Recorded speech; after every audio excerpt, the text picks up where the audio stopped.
శ్రీమాత్రే నమః. ఈ రోజు నుంచి దేవీ నవరాత్రులు శరన్నవరాత్రులు ప్రారంభమైపోయాయి. నేనైతే మార్నింగ్ లేవంగానే తలకు స్నానం అయితే చేసి నవరాత్రి బ్యాంగిల్స్ అయితే వేసుకున్నాను.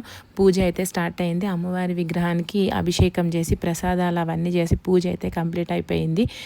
ఈరోజు అమ్మవారికి పరవాన్నము అంటే బెల్లం అన్నము, చలిమిడి, వడపప్పు, పానకము నైవేద్యంగా పెట్టాలి. తర్వాత గులాబీ రంగు పువ్వులతోటి గులాబీ రంగు అమ్మకి గులాబీ రంగు అయితే చాలా ఇష్టం అంట బాలా త్రిపుర సుందరి దేవి అవతారంలో. సో ఈరోజు గులాబీ రంగుల ఉండే అన్ని వస్తువులు అమ్మవారికి అయితే పెట్టాలి.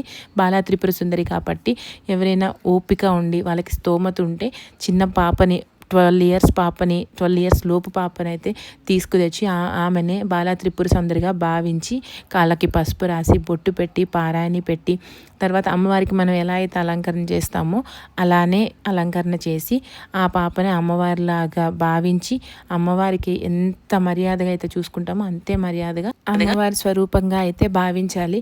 ఎవరికి తోచినంత పండో ఫలమో పుష్పమో ఒక బ్లౌజ్ పీసో ఏదైనా సరే ఆ అమ్మవారికి ఇచ్చి ఆ అమ్మవారికి దగ్గర ఆశీర్వాదం తీసుకుంటే మనకి మన ఇంట్లో పిల్లలకి అందరికీ చాలా అంటే చాలా మంచి జరుగుతుంది. అమ్మవారి ఆశీర్వాదం ఎప్పుడు ఉంటుంది. నేను లాస్ట్ ఇయర్ అయితే నవరాత్రి పూజలు చాలా బాగా చేశాను. 9 రోజులు ఆ అమ్మవారికి 9 అలంకరణలతో చేశాను.